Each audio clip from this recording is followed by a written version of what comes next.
both the PRCA and CIPR, so I suppose I have that inside track. PRCA was formed as a breakaway from the IPR 43 years ago, and they are kind of different in their outlook, I suppose. We both do some things in common, so we both provide regulation, we both provide training, we both provide a voice. We're slightly different in our focus. I mean, I think we have more senior people and more private sector people. CIPR has more public sector people and more junior people.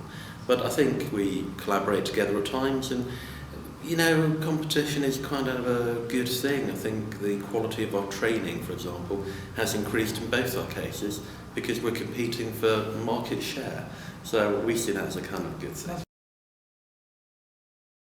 You know, lots of industries have more than one body. I used to work at the CBI.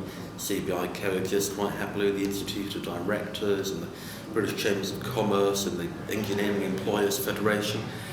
I'm mainly focused just on delivering good services. So, you know, I took over almost exactly 5 years ago. We have 4 times the number of members we did.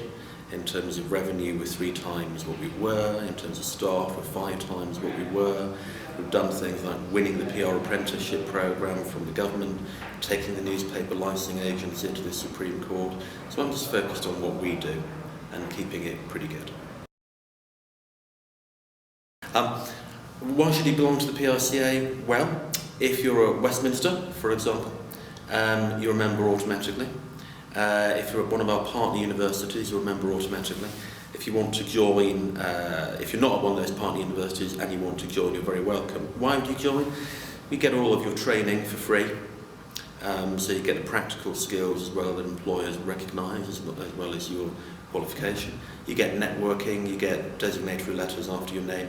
Basically, you have a greatly enhanced chance of getting a job when you leave university. And in a tough jobs market, I think that's something of value. So join. When we talk with employers, the thing that is essential is a desire to work in the industry, an enthusiasm for it, a willingness to work hard and to learn on the job. I think that's the most important thing. You know, we have a relationship with a dozen universities that offer good quality PR degrees like Westminster. We also run the government's PR apprenticeship programme, which is specifically targeted at people without a degree. So I think there are different routes into the industry. It's the enthusiasm that employers are looking for. One of the challenges facing our industry is that there aren't really any barriers to entry. If you have a phone and a laptop, you can set up as a PR person. And if you look at the industry, we did a census of it with PR Week last year and told us there were about 60,000 people.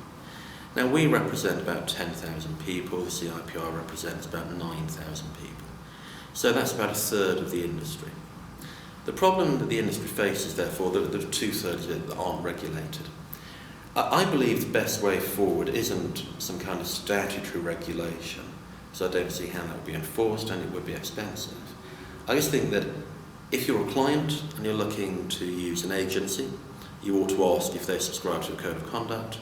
If you're a colleague in a company internally, you ought to expect your PR people to subscribe to a code of conduct. And it ought to become the norm that you say, if you don't subscribe to a code, why don't you subscribe to a code? And I think there's more work that we can do and more work that the CIPR can do. But by and large, ours is an industry where people want to subscribe to codes of conduct, want to prove their worth, want to differentiate from the rest. So, you know, we've got a bit more work to do, but I'm sure we can get there.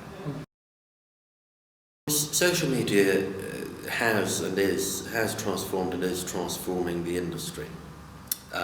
Even a few years ago, the makeup of the industry had been unrecognisable.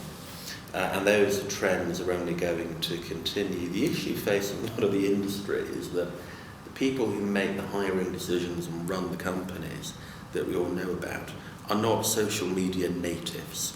It's something they may have learned about, but it doesn't come naturally. The people who are the most junior are the people who understand the future of the industry because they are social media natives. And social media is being integrated into every form of PR. When I took the role at the PRCA 5 years ago, we spoke about social media as a specific function. Now it's integrated into public affairs and public sector and technology and absolutely everything. And that integration isn't going to be reversed, it's going to go forward. So that's the future, really. It is social media, and some people just have to get over that fact.